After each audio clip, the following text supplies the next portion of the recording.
नमस्कार प्रणाम। हम रउआ सबके छोटा भाई, छोटा बालक, छोटा लड़का, छोटा बच्चा, छोटा भतीजा बानी विरंजन राकेश। रउआ सबके गोल छुके गोल आवत नहीं। हमारी टीम बाटे।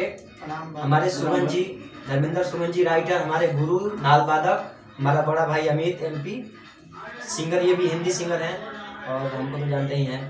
तो कृपा करें, हमारे भाई का दीवाना दीपक म्यूजिक भोजपुरी चैनल है, उस पर ये जाएगा गाना जो भी है, तो उसको प्लीज इस चैनल को सब्सक्राइब कीजिए, लाइक कीजिए, कमेंट करके बताइए। जो भी त्रुटि हो हमको सुधार करेंगे और अपना आशीर्वाद लाइक सब्सक्राइब करके आशीर्वाद हर गाने का हमें आशीर्वाद दीजिए।